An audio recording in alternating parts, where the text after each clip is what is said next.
Hello అండి, welcome back to our channel. Hey Raju story అందాల రాక్షసి ఎపిసోడ్ 75. ఇక స్టోరీలోకి వెళ్తే, ఆయుష్ 5 days తర్వాత ఆఫీస్కి వెళ్ళడమే ఆఫీస్లో స్టాఫ్ అందరినీ పరుగులు పెట్టించి వర్క్ చేయిస్తూ back to back meetings conduct చేసి స్టాఫ్కి ఊపిరి కూడా పీల్చుకునే టైం ఇవ్వకుండా మనుషులా లేక మిషన్సా అన్నట్టు తనతో పాటు వాళ్ళని కూడా పరుగులు పెట్టిస్తూ 1 weekలో ఫినిష్ చేయాల్సిన వర్క్ని రేపటిలోపు ఫినిష్ చేయాలి అని చెప్పి అందరికీ స్ట్రిక్ట్గా ఆర్డర్స్ ఇవ్వడంతో స్టాఫ్ తల కూడా తిప్పకుండా టీ బ్రేక్ కూడా తీసుకోకుండా వర్క్లో ఇన్వాల్వ్ అయిపోతారు. ఎందుకంటే అక్కడున్న అందరికీ తెలుసు ఆయుష్కి వర్క్లో చిన్న ఎర్రర్ కనిపించినా తమ జాబ్ ఉండదు అని. ఆయుష్ ఆఫీస్లో ఛార్జ్ తీసుకునేటప్పుడే ఆయుష్ గురించి పూర్తిగా తెలుసుకొని ఒళ్ళు జాగ్రత్తగా పెట్టుకొని సింగిల్ మిస్టేక్ కూడా అవ్వకుండా అవసరం అనుకుంటే ఓవర్ టైం చేసైనా వర్క్ ఇన్ టైంలో ఫినిష్ చెయ్యాలి అని చెప్పి సీరియస్గా అండ్ సిన్సియర్గా వర్క్ చేస్తూ ఉంటారు.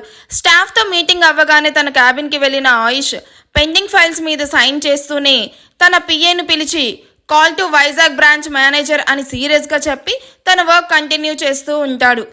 సార్ ఇంత సీరియస్గా చెప్పారంటే అక్కడేదో పెద్ద మిస్టేక్ జరిగే ఉంటుంది అనుకొని వెంటనే తన మొబైల్ తీసుకొని వైజాగ్ బ్రాంచ్ మేనేజర్ ప్రసాద్కి కాల్ చేసి స్పీకర్ ఆన్ చేస్తాడు. మధు, ఇంకా ఎన్ని డేస్ ఇలా నిశాంత్ సార్ గురించి ఆలోచిస్తూ వర్క్ని నెగ్లెక్ట్ చేస్తావు చెప్పు. ఇప్పటికి నీ వర్క్ నేనే చేస్తున్నాను. నాకు ఇద్దరి వర్క్ చేయడానికి అస్సలు పాసిబుల్ అవ్వట్లేదు. అందని ద్రాక్ష కోసం ఎందుకే ఈ ఆరాటం? నా మాట విను. అనుష, నువ్వెన్నిసార్లు చెప్పినా నేను మారని. నాకు నిశాంత్ సార్ కావాలి. ఆ ఆశతో పాటు నేను కూడా ఆ ఇంటికి కోడలవ్వాలి. పిచ్చిదానిలా మాట్లాడుకు మధు. ఆశకైనా హద్దుండాలి. మనమేంటో మన లైఫ్ స్టైల్ ఏంటో తెలిసి ఆలోచించు. మనం ఎక్కడ అండ్ సార్ ఎక్కడ? మనలాంటి నార్మల్ అమ్మాయిని సార్ ఎందుకు మ్యారేజ్ చేసుకుంటారు? అలా అయితే ఆ ఆశి కూడా మనలాగే మిడిల్ క్లాస్నే కదే. మరి దాన్ని పెళ్లి చేసుకొని మహల్కి రాణిని చేశారుగా. నేను కూడా ఆశలాగే అందంగా ఉంటాను.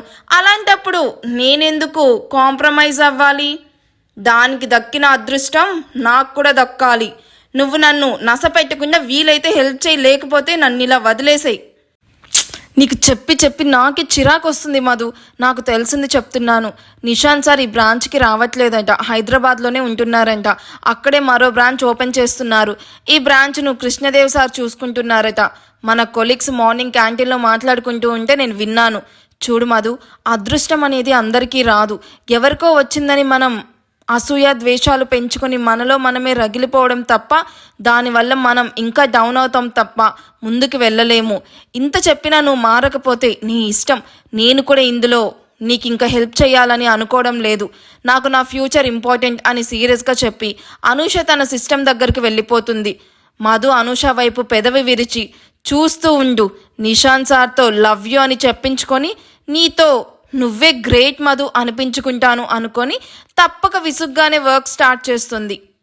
తన క్యాబిన్లో వర్క్ చేస్తూ ఉన్న ప్రసాద్కి ఆయుష్ పిఏ నుండి కాల్ రావడంతో వర్కింగ్ అవర్స్లో కాల్ చేస్తున్నాడంటే ఇంపార్టెంటే అయ్యుంటుంది అని కాల్ లిఫ్ట్ చేసి హలో ప్రవీణ్, గుడ్ మార్నింగ్ అంటూ పొలైట్గా విష్ చేస్తున్న ప్రసాద్తో వెరీ గుడ్ మార్నింగ్ ప్రసాద్ గారు, ఆయుష్ సార్ మీతో మాట్లాడతాను అన్నారు. ప్లీజ్ మాట్లాడండి, మొబైల్ స్పీకర్లోనే ఉంది అని తన మొబైల్ను ఆయుష్ ముందు టేబుల్ మీద పెడుతూ వినయంగా నిల్చుకొని చూస్తూ ఉంటాడు.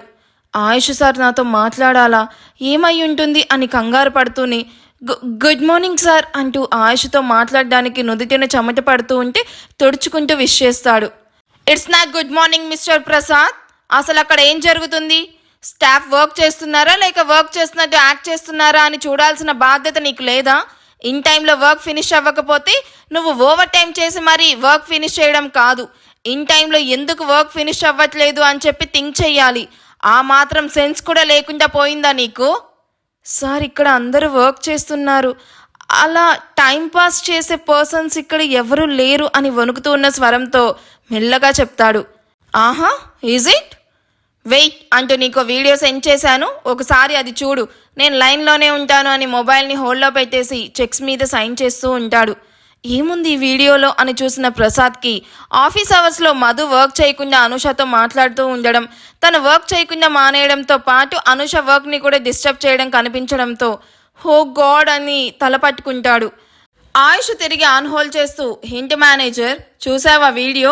ఎవరు వర్క్ చేస్తున్నారో ఎవరు చేస్తున్నట్టు యాక్ట్ చేస్తున్నారో తెలిసిందా? నిన్ను మేనేజర్ని చేసింది ఇలాంటి చిన్న చిన్నవి కూడా నాతో చెప్పించుకోవడానికి కాదు.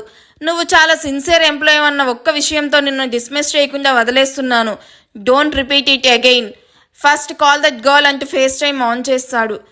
ప్రసాద్ ప్యూన్తో మధులికాను మేనేజర్ క్యాబిన్కి పిలిపించడంతో ఎందుకు మేనేజర్ పిలిచాడో అర్థం అవ్వక ఎస్ సార్ అంటూ వినయంగా నిల్చుకున్న మధును వీడియో కాల్లో చూస్తూ ఉన్న ఆయుష్, వర్క్ చేసే కంపెనీలో మనం సీరియస్గా వర్క్ చేసి బెస్ట్ ఎంప్లాయీ అని పిలిపించుకోవాలి, కానీ బాస్ని ఎలా లవ్లో పడేయాలి అన్న చీప్ థాట్ చేయకూడదు అన్న వాయిస్కి మధు వచ్చిన వాయిస్ వైపు చూసిన ఆయుష్కి కనిపించడంతో షాక్ అయి కంగారుగా చేతులు నలుపుకుంటూ ఏం మాట్లాడుతున్నారు సార్ అంటూ అమాయకంగా అడుగుతుంది. Don't act smart. నాకు నీ గురించి నీ ప్లాన్ గురించి మొత్తం తెలుసు. నిష్ని మ్యారేజ్ చేసుకోవడానికి చాలా ట్రై చేస్తున్నావు. మిస్టర్ మేనేజర్, ఆ అమ్మాయి ఈ జాబ్కి అన్ఫిట్. వెంటనే తన సర్టిఫికేట్ ఆ అమ్మాయి మొహాన కొట్టి బయటకు నెట్టేయండి. అండ్ ఇంకోసారి ఇలాంటి మిస్టేక్ జరిగితే నీకు కూడా సేమ్ సీన్ రిపీట్ అవుతుంది అని కాల్ కట్ చేస్తాడు. సార్ ప్లీజ్ సార్, ఇంకెప్పుడు ఇలాంటి మిస్టేక్ చెయ్యను. ప్లీజ్ నన్ను జాబ్ నుండి తీసేయకండి సార్. నాకు ఈ జాబ్ చాలా ఇంపార్టెంట్. ఇప్పటి నుంచి చాలా సీరియస్గా వర్క్ చేస్తాను. ఎలాంటి మార్క్ రానివ్వను. ప్లీజ్ సార్ అంటూ ప్రసాద్ని రిక్వెస్ట్ చేస్తూ ఉంటుంది. చూడమ్మా, ఈ పని నువ్వు నీ స్థాయి మర్చిపోయి మన బాస్ని లవ్ చేయాలి అనుకున్నప్పుడే ఆలోచించాలి. ఆయుష్ సార్ ఎక్కడున్నా ప్రతి విషయం ఆయనకు తెలుస్తూనే ఉంటాయి. అలాంటిది నిన్ను జస్ట్ జాబ్ నుండి మాత్రమే తీయమని చెప్పారు. నువ్వు ఇంకా ఇక్కడే ఉంటే నీకు ఎక్కడ జాబ్ కూడా రానివ్వకుండా చేస్తారు. సో ఇక్కడ నుంచి వెళ్ళిపో. ఇక్కడ నుంచి అయినా బుద్ధిగా జాబ్ చెయ్యి అని చెప్పడంతో ఇంకేమీ చేయలేక ఏడుస్తూనే తన సర్టిఫికేట్స్ అన్ని కలెక్ట్ చేసుకుని అనూషని పట్టుకొని ఏడుస్తూ, నువ్వు చెప్పినా వినకుండా ఉన్నందుకు నాకు ఇలా జరగాల్సిందే అనూష అని ఏడుస్తూ అక్కడి నుండి బయటకు వెళ్తున్న మధుని బాధగా చూస్తూ ఉంటుంది అనూష. నిషాన్ దియాని ఎత్తుకొని పార్కులోకి తీసుకెళ్లి తనకు అన్ని దగ్గర నుంచి చూపిస్తూ తనతో ఆడుకుంటూ చిన్నపిల్లాడైపోతాడు. అభి కూడా ఏమీ తక్కువ కానట్టు దియాతో ఆడుకుంటూ ఉంటుంది. నిషాన్ ఇద్దరితో ఆడుకుంటూనే చుట్టూ గమనిస్తూ ఉంటాడు. ఎందుకంటే ఆ పార్కులో నిషాన్ వాళ్ళు తప్ప ఎవ్వరూ ఉండరు. ముందుగానే ఇన్ఫామ్ చేయడంతో ఆ పార్క్ ఓనర్ ఎవరికి అలో చేయకుండా బోర్డు పెట్టేస్తాడు వీళ్ళకి ప్రైవసీ కోసం. సో అందుకే పార్క్ మొత్తం వీళ్ళు మాత్రమే ఉంటారు. నిషాన్కి కాల్ రావడంతో మీరు ఆడుకుంటూ ఉండండి, నేను ఇప్పుడే వస్తాను అని చెప్పి లెఫ్ట్ సైడ్ అసలు వెళ్ళకండి, అక్కడ ఓపెన్ ప్లేస్ ఉంది, లోయలా ఉంది, చాలా డేంజర్ అని వార్న్ చేసి కాల్లో మాటలు సరిగ్గా వినిపించకపోవడంతో హలో హలో అంటూ వీళ్ళకి కొంచెం దూరంగా వెళ్తాడు. వీడు వెళ్ళొద్దు అంటే వెళ్లకుండా ఉండాలా? నేనేమన్నా మెయిడ్నా వీడు మాటలు చెప్పిందంతా వినడానికి? వీడు చెప్పినందుకైనా నేను వెళ్తాను అని దియాతో అక్కడికి వెళ్ళి ఆడుకుంటూ నిషాన్ చెప్పిన లోయ వెనక నుండి లొకేషన్ బాగుండేసరికి దియా కమ్ సెల్ఫీ తీసుకుందామని వెనక్కి వెళ్తూ ఆగి స్మైల్ ఇచ్చి దియా నవ్వకపోయేసరికి దియా నవ్వు నవ్వు అని తనకి గిలిగింతలు పెట్టి దియా నవ్వుతూ కదిలేసరికి అభి ఒళ్ళో ఉన్న దియాతో సహా స్లిప్ అయ్యి వెనక పడిపోయి ఇద్దరు లోయలోకి జారిపోతారు. హో గాడ్, ఇప్పుడు ఏం జరుగుతుందంటారు? Any guesses? ఈ ఎపిసోడ్ ఎలా అనిపించిందో నాకు కామెంట్ చేయండి. అండ్ వీడియో నచ్చితే ప్లీజ్ లైక్ చేయండి. అండ్ ఇంకొక ఎపిసోడ్ కూడా వస్తుంది, కొంచెం సస్పెన్స్లో వదిలేద్దామని చిన్న అప్డేట్ ఇచ్చాను. Thank you for watching. Bye.